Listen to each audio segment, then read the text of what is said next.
किसान साथियों राम राम। आशा और उम्मीद करता हूं कि आप सब ठीक ठाक होंगे। साथियों, मैं हर खेत में जाता हूं, हर किसान से बात करता हूं, उसकी फसल भी देखता हूं और उसके बारे में फिर आपको जानकारी देता हूं कि आप इसमें ये करें, क्योंकि मैं विशेषज्ञों की राय के बिना, विशेषज्ञों की जानकारी बिना कोई बात किसी किसान को नहीं बताता। परंतु किसान है कि वो मानता ही नहीं। वो एक गाना आता है इसमें फिल्मों में कि दिल है कि मानता ही नहीं। मैंने किसानों को बहुत आगाह किया था भी चने में जड़ की फंगस आएगी, आप बीज का उपचार करें, दवाई का छिड़काव करें, जड़ की फंगस आएगी, दवाई का छिड़काव करें। परंतु किसान ने एक नहीं सुनी। किसी ने वीडियो देखा, किसी ने नहीं देखा और चने की बुआई कर दी। साथियों, आज चने के अंदर मैं आपको दिखा रहा हूं कि फसलें लगातार खराब हो रही है। अब इसका कोई परमानेंटली समाधान नहीं है। ऊपर से फंगस की स्प्रे करने से 10 20 50 20 30 पैसे रिजल्ट मिल जाए वो अलग बात है, परंतु अब इस बीमारी का संपूर्णतः कोई इलाज नहीं है। इस चने की फसल के अंदर किसान ने पानी लगा रखा है और मैं इस खेत में आज आया हूँ। साथियों, पूरा का पूरा खेत लाल होता जा रहा है। लाल कितना होता जा रहा है मैं दिखाना चाह रहा हूँ। ये देखिए, ये देखिए, ये देखिए, ये देखिए, ये देखिए, प्योरली लाल होता जा रहा है सारा का सारा खेत। ऊपर से टवरे तो अलग बात है, ये पत्तियां भी झड़ती जा रही हैं। ये देखिए, ये टहनियां। साथियों, ये जड़ की फंगस है और जड़ की फंगस मान के चलो कि एकदम से कंट्रोल नहीं की जा सकती। अब कुछ एरिया तो ये मान के चलो यहाँ ये तो पौधे ही नहीं है, क्योंकि यहाँ किसान ने जो बीज का निगाह नहीं किया तो ये खाली रह गया। परंतु ये देखिए आगे इतना मतलब भयंकर रोग इसमें फैल रहा है। ये पौधा देखिए आप, हर एक पौधे, ये देखिए, ये पीला होता जा रहा है, यूं यूं ये खत्म होता जा रहा है। साथियों, इसके अंदर कितना प्रोडक्शन होगा? जब आज ये बीमारी के अंदर गिर चुका है तो इसके अंदर कितना प्रोडक्शन होगा? फिर भी साथियों, इसको बचाने के लिए इस जमीन के अंदर पानी के साथ यदि फंगिसाइड कार्बोडिजम 50% चलाया जाए तो कुछ हद तक इस बीमारी को कंट्रोल किया जा सकता है। जिन खेतों के अंदर फंगस की मात्रा है, मैं बार बार ये कह रहा हूँ, आगे ग्वार की बुआई भी करोगे, ग्वार में भी यही पोजीशन होने वाली है, क्योंकि फंगस ग्वार की जड़ को भी खराब करती है। उसके बारे में भी आपको सावधान और सचेत रहना पड़ेगा और आपको समय पर काम करना पड़ेगा। तभी तो मैं कहता हूं कि जो जानकारी इस चैनल पर मिल रही है वो किसान की भलाई के लिए मिल रही है। साथियों, इसके अंदर स्प्रे करने से कोई बेहतर रिजल्ट नहीं मिलने वाला। ये देखिए, ये सारे पौधे जल रहे हैं, पीले हो रहे हैं, क्योंकि इसकी जड़ जो है संपूर्ण खुराक नहीं बना रही है, इसके अंदर फंगस लगी हुई है। साथियों, मेरी बात पर ध्यान दें।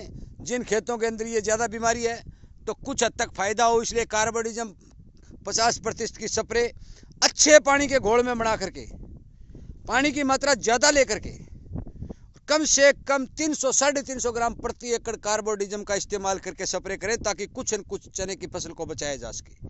साथियों, मैं आपको बार बार ये बात कह रहा हूँ कि सरसों की फसल हो, चाहे नरमा की हो, चाहे ग्वार की हो, चाहे चने की हो, हमारी जमीन के अंदर इतनी ज़्यादा फंगस पैदा हो चुकी है कि वो जड़ों को खा रही है और मैं उन जड़ों को बचाने की लगातार प्रयास कर रहा हूं और आपको समझाने के प्रयास कर रहा हूं। तभी मैं ये कह रहा हूं कि इस चैनल को सब्सक्राइब करें, इसके साथ जुड़ें, ताकि समय पर यदि आपको वीडियो मिले तो आपको कुछ न कुछ जानकारी मिले और आपको समझ में आए कि ये बीमारी असली है। ये देखिए, ये मेरा भी जी दुख पा रहा है कि किसान की फसल जो है ख़त्म हो रही है।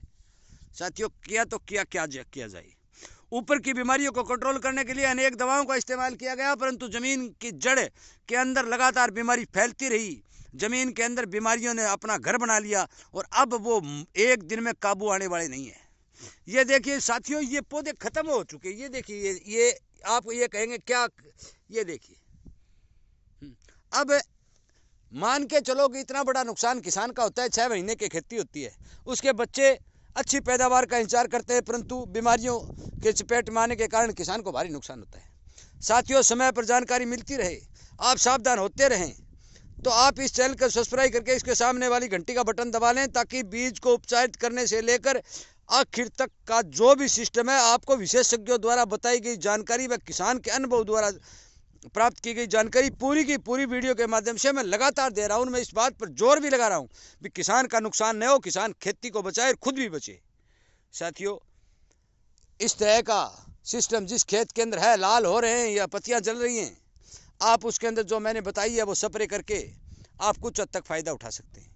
बाकी संपूर्ण रोकथाम इस रोग की नहीं होगी। इस बात का मैं आपको पक्का विश्वास दिलाता हूँ। इसकी रोकथाम तभी होती है कि ज़मीन को सुरक्षित बनाया जाए। पौधे की ज़मीन जड़ में होती है, पौधे की माता ज़मीन होती है, और ज़मीन के माता के अंदर यदि बीमारी होगी तो वो जड़ में आएगी तो पौधा खराब होगा। इसलिए हमारी ज़मीन को बचाने के लिए, हमारी ज़मीन से फंगस ख़त्म करने के लिए हमें ट्राइकोडर्मा विरिडी जैसे मित्र फंगसों का लगातार इस्तेमाल करना पड़ेगा। 3-4 साल में जाकर के वो फंगस की संख्या घटा पाएंगे। इसको कंट्रोल करने के लिए सरसों की खड़, नीम की खड़ या अरंडी आदि की खड़, जो जैविक पदार्थ हैं, उनका इस्तेमाल करना होगा। और स्थायी तौर पर इलाज करने के लिए हमें जो बाज़ार में फंगिसाइड मिलते हैं, जो मौके पर फ़ायदा देते हैं, उनका इस्तेमाल करना होगा, जब जा कर के हमारी फसलें फंगस से सुरक्षित रह सकेंगी। अन्यथा इस तरह जिस तरह ग्वार की फसलें चपेट में आई थी, अब की बार चने की आ रही है, तो मान के चलो कि किसान को नुकसान होना तय है। साथियों, ज़्यादा बात नहीं बताता हुआ, ज़्यादा वीडियो को लंबा नहीं करता हुआ, मैं आपसे विनय निवेदन करता हूँ कि आप यदि समझदार हैं तो आप अपनी फसल की जड़ों को सुरक्षित रखने की कोशिश करें, ताकि जड़ सुरक्षित होगी तो पौधा ऊपर से कोई खा भी जाएगा तो भी बढ़ जाएगा, कोई समस्या नहीं, परंतु जड़ को सुरक्षित रखने की कोशिश करें। और उपाय जो मैं बता रहा हूँ वो कम खर्चे के हैं, और उन उपायों पर ध्यान दे करके अपनी फसल को बचाने की कोशिश करें। साथियों, फिर वही बात, यदि आपको समझ में बात आ रही है और आपको ये वीडियो अच्छे लग रहे हैं, जानकारी अच्छी लग रही है, तो चैनल के साथ जुड़ के सब्सक्राइब करके इस चीज़ों का फ़ायदा उठाइए, अपने दोस्तों और किसान मित्रों तक शेयर करिए, ताकि उन्हें भी कम से कम नुकसान हो, क्योंकि वो भी किसान के बेटे हैं। साथियों, वीडियो को सुनने के लिए मैं आपका धन्यवाद करते हुए इस वीडियो को विराम देता हूँ। जय हिंद।